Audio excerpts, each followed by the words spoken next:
For another hot one here in Washington, it's not just the NSA gathering your private cell phone information. Apparently, your local department store is also getting in on the action. The New York Times reports retail stores like Nordstrom are beginning to track its customers' movements by following their mobile phones' Wi-Fi signals. Companies are hoping the new technology will give them further insight into the shopping tendencies of their customers. Joining us now, Professor of Marketing at Georgetown University, Marlene Morris-Towns. Marlene, good to have you. I get freaked out at how much of our shopping is tracked online, let alone when you get emails back, when you type a word in. I know all of our emails are being read, but I'm still not comfortable with it, and I know we sign on to it.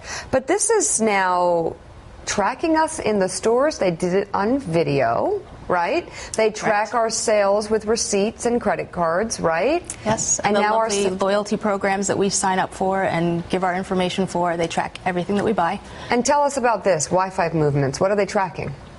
Well, it's interesting to see how brick and mortar retailers are now trying to mimic online shopping, so that now they're able to track whether or not we come into the store, how often we come into the store, where in the store we go, how long we stop in each department. So you can track what they're drawn to, what customers are drawn to visually, where they actually feel like walking, and then those end up becoming the areas of desired for retailers to put their best products? Exactly. It can affect their merchandising decisions, what they buy, how they merchandise it, how they display it, how long do people stop on their way to their ultimate destination, what things attract their attention on the way, what things keep them in a department longer.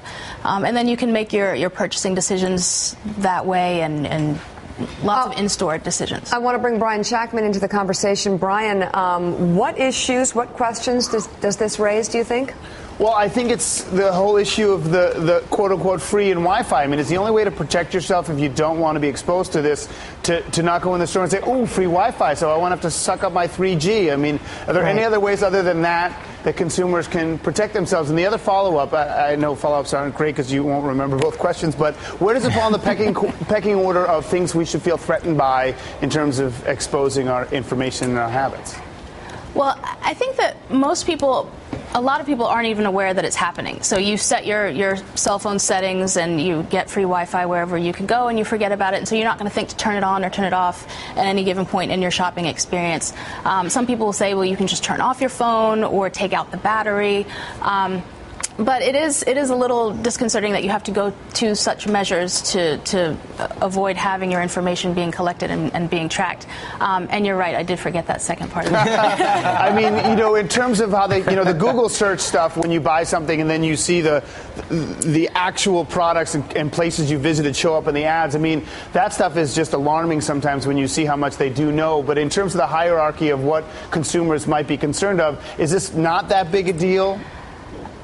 It definitely has a creepiness factor, I think, of people tracking not just where you're going online, because that's you still kind of feel the sense of anonymity when you're online. And it is disconcerting when you've just been searching something and then you see ads for it pop up in your feed or on your Google page or what have you. I don't know that it's concerning necessarily in terms of our privacy and safety and things like that, but it definitely feels more invasive to be physically tracked. Does it work from a marketing perspective? I think that it does give retailers some valuable information in terms of things that we talked about in terms of where people are and how long they stay and things like that. I don't think that it really gets to some of the deeper behavioral issues that retailers might want to know, like why did you only stay in this section for 10 minutes, or what was it about this particular display that attracted you, or what about the window display drew people into the store at a higher rate than the previous display. So I think that it does give some valuable information, but not the depth of behavioral information that perhaps even an online tracking system might give. Marlene Morris-Towns, thank you so much. Great to have you on the show. We were in your bedroom an hour ago, you said. And now you're here. Right now. That's a little weird, right? It's a little weird. You're not the first person who said that to us, which really sounds funny, actually. Business headlines.